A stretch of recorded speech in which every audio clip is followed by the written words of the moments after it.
આપણી આ ધરતીનું દાવણ દાવી અને ઉછરી અને પ્રજા કલ્યાણના કામમાં આ ધરતીને ગૌરવ અને પુણ્ય બને અપાવ્યું તેવા વિશ્વના સૌથી લોકપ્રિય નેતા, ભારત દેશને આંતરિક સુરક્ષા અને બાહ્ય સુરક્ષાની દ્રષ્ટિથી છેલ્લા 1000 વર્ષમાં સૌથી વધારે સુરક્ષિત, જેમના નેતૃત્વની અંદર ભારત વર્ષ બન્યું છે, તેવા મા ભારતીના સપૂત અને આપણા મોદી સાહેબને આપણી આ થરાદની ધરતી ઉપર હૃદયપૂર્વક એક વખત તાળીઓના ગડગડાટથી હાથ ઊંચા કરીને આપણે બધા સ્વાગત કરીએ. એક વખત તાળીઓના ગડગડાટ. આપણા મોદી સાહેબ અહીં આવ્યા છે. કેટલાય દિવસથી આપણી બેનડીઓ વાળ થતી હતી, આપણા વડીલો યુવાનો રાહ જોતા હતા. આપણા મોદી સાહેબ એમને જોવા માટે, એમને સાંભળવા માટે. તેવા આપણા મોદી સાહેબને આપ સૌ વતી ખૂબ ખૂબ એમનો આભાર પણ માનું છું. એવા જ આપણા સિમ્પલ લિવિંગ, હાઈ થિંકિંગ સાથે કામ કરતા આપણા રાજ્યના સન્માનીય મુખ્યમંત્રી ભૂપેન્દ્રભાઈ પટેલ, હમણાં જ જેમણે સંબોધન કર્યું, આપણા બનાસકાંઠાની ડીસાની ધરતીના સપૂત, યંગ એન્ડ ડાયનેમિક, ઉર્જાવાન ડેપ્યુટી મુખ્યમંત્રી માન્ય શ્રી હર્ષભાઈ સંઘવી, ભારતીય જનતા પાર્ટી પ્રદેશના સન્માનીય અધ્યક્ષ અને વડગામના વરનાવાડાના વતની માન્ય શ્રી જગદીશભાઈ વિશ્વકર્માજી, મંત્રીમંડળના સૌ સન્માનીય મંત્રીશ્રીઓ, માન્ય ધારાસભ્યશ્રીઓ, માન્ય સંસદ સભ્યશ્રીઓ, સૌ અધિકારીશ્રીઓ અને વિશાળ સંખ્યામાં આપણા મોદી સાહેબને સાંભળવા માટે અહીંયા ઉપસ્થિત વાલા ભાઈઓ અને બહેનો, મોદી સાહેબ અહીંયા આવે ને એટલે હૃદયથી ખૂબ રાજીપો થાય. છેલ્લા 4-5 દિવસથી બધા લોકો ગામડે ગામડે અલગ અલગ કાર્યક્રમ કરીને મોદી સાહેબને મળવા માટે સંગની રહ્યા હતા. અને અહીંયા હું જોઈ રહ્યો છું હજારોની સંખ્યાની અંદર મારી માતાઓ, બહેનો એ તો કેટલાય દિવસથી રાહ જોતી હતી, ગાણા ગાતી હતી અને ક્યારે અમારા વીરાને અમને મળીએ એ પ્રમાણેના બધા ગાણા પણ ગામે ગામ ગાઈ અને જાણે દિવાળી જેવો ઉત્સવ હોય એવો ઉત્સવ આપણા ભાવ થરાદ અને બનાસની આ ધરતી પર હતો. અને સૌથી આનંદ એ બાબતનો છે કે મોદી સાહેબ અહીં આવ્યા છે ત્યારે ભારતને વધુ સુરક્ષિત કરવા માટે એક મોટું એરપોર્ટ અહીંયા આગળ એમને નિર્માણ કર્યું અને આજે એની અંદર વિમાન ઉતાર્યું. મોદી સાહેબે વિમાનમાં બેસીને આપણી ધરતી ઉપર અહીંયા આવ્યા. પહેલી વખત કદાચ આ ઘટના અને વિમાનમાં સુરક્ષાની દ્રષ્ટિથી આપણો દેશ, આપણો સરહદી વિસ્તાર વધારે મજબૂત થાય તે માટેનું તો કામ કર્યું, પણ સાથે સાથે બીજી એક ભેટ લઈને આવ્યા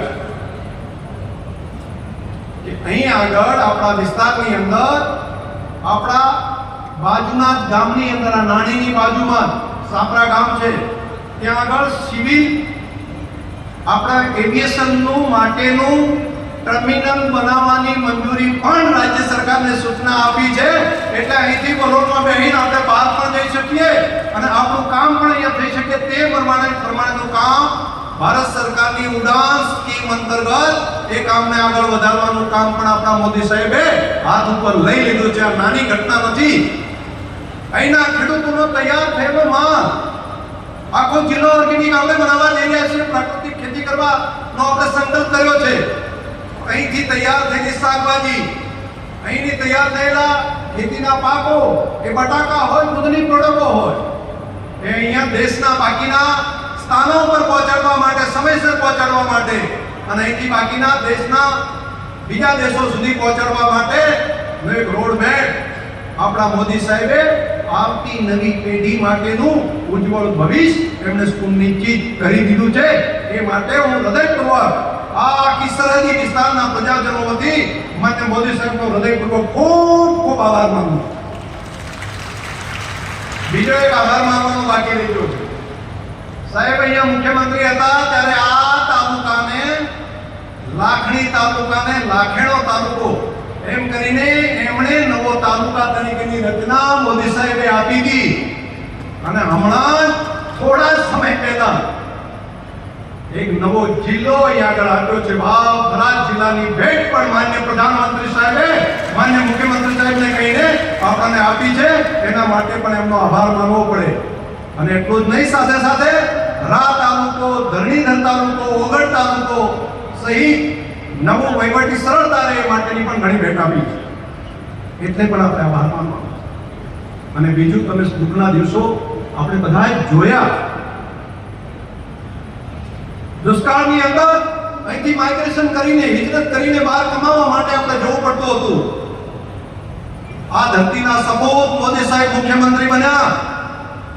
નર્મદાનું પાણી આ ધરતી પર પહોંચે અને અહીંથી ઘર પરિવારને છોડી અને હિજરત કરીને બહાર કમાવા માટે જવું પડતું હતું. તે નર્મદાની નહેરો લાવી અને મોદી સાહેબે કાયમી જે દેશ વટો આપણે બહાર જવું કાઢવો પડતો, એમાંથી આપણને મુક્ત કર્યા. એટલું જ નહીં, જ્યાં નર્મદાની નહેરો નથી ત્યાં સુજલામ સુફલામ નામની નવી નહેર બનાવી. પાણી માટે આપણે ટળવળતા હતા અને એ વખતે કેટલાય લોકોએ વિરોધ કર્યો હતો કે આ સુજલામ સુફલામની અંદર પાણી નહીં આવે. આંદોલન ચાલતા હતા, પરંતુ આપણા ઉપર જે દુષ્કાળના ઘા વાગવાના હતા એ એમણે છાતી ઉપર ઝીલી અને આપણી ધરતી ઉપર સુજલામ સુફલામની કેનાલ કરી. અને સુજલામ સુફલામ કેનાલના કારણે આ વિસ્તારની ધરતીનું પાણી બિલકુલ નીચે જતું રહ્યું હતું, એને ફરી પાછું ઉપર લાવવાનું કર્યું. અને બધાની હાજરીમાં આજે મારે કહેવું છે કે સાહેબ, અહીંયા પાણી માટે, પીવાના પાણી માટે વળગા હતા. આજે ઉનાળાની અંદર પણ આ સુજલામ સુફલામ કેનાલની અંદર પાણી સાહેબ ભરાયું છે. એ આપની આ મહેનત, દીર્ઘદ્રષ્ટિના કારણે થયું છે. અને આ વાત સાથે સંમત હોય તો બે હાથ ઊંચા કરીને તાલી પાડો, નહીતર કહેશે કે શંકરભાઈ એટલા બોલે છે. ચાલુ રાખો તો બધા. આ એટલા માટે બસ, આ એટલા માટે હું કહું છું કે એટલું જ નહીં, એ પછી 5000 કરોડ રૂપિયાના ખર્ચે આખા બનાસકાંઠા, પાટણ અને થરાદ જિલ્લાના ગામોમાં જે નર્મદાનું પાણી ના પહોંચ્યું હોય તે ગામો સુધી પાઇપલાઇનથી તળાવો ભરવા માટેની યોજના પણ મંજૂર કરી અને કેટલીક યોજના તો કાર્યરત કરી દીધી. પહેલા એ કહેતા, મને યાદ છે, આજે મારે જાહેરમાં કહેવું પડશે, સાહેબ એ વખતે વીજળી માટે આંદોલન ચાલતા અને ત્યારે એટલા બધા, કેટલાક લોકો તો એ પ્રમાણે બોલતા કે ત્યારે મનની અંદર આપણું કાળજું કપાતું. ત્યારે સાહેબ કહેતા, એક પણ શબ્દ બોલ્યા વગર કહેતા, ભાઈઓ વીજળીના તાર છોડો, પાણી પકડો, પાણી, ડ્રીપ અને સ્પ્રિંકલર પકડો, ડ્રીપ અને સ્પ્રિંકલર લો તો વીજળી અને બધું મળશે. બાકી જ્યાં સુધી પાણી જો ધરતીના પેટાળમાં નહીં હોય તો ખેતી કઈ રીતે કરશું? ત્યારે નહોતું સમજાતું, પરંતુ હવે બધા પ્રજાજનોને સમજ્યું કે સાહેબ, આપ કેટલાય દશકો પહેલા વાતો જોઈ શકો છો, કેટલાય સ્વયકા પહેલાની વાત પછી શું થશે તેની પણ દ્રષ્ટિ આપણે છે. એટલે આપે અમને યોગ્ય દિશા આપી હતી અને આજે પૂરા ભારતની અંદર સૌથી વધારે ડ્રીપ અને સ્પ્રિંકલરનો ઉપયોગ કરી માઇક્રો ઇરિગેશન કરવાનું કામ આપણી ધરતી એના કારણે કરી રહી છે. મોદી સાહેબે એક દ્રષ્ટિ સાથે આપણને દિશા આપી, એના કારણે થઈ છે. આપણને ઘણું બધું આપ્યું. ગોબર એ ગોબર નહીં, ગાયનું છાણ, એમાં જે ગોબર નહીં, ગોબર ધન છે, એ વેસ્ટની વેલ્થ છે. આ વાત આપી. એક પણ રૂપિયાની રોયલ્ટી દીધા વગર આઈડિયા આપ્યો બનાસને, અને બનાસ ડેરીના માધ્યમથી આજે 3 બાયો સીએનજી કમ્પ્રેસ ગેસ એના માધ્યમથી અત્યારે ગાડીઓ ગાયના ગોબરમાંથી ગાડીઓ ચાલી રહી છે. આ દ્રષ્ટિ આપવાનું કામ અને મદદ કરવાનું કામ આપણા મોદી સાહેબે કર્યું. એના કારણે આ કામ કરી શક્યા.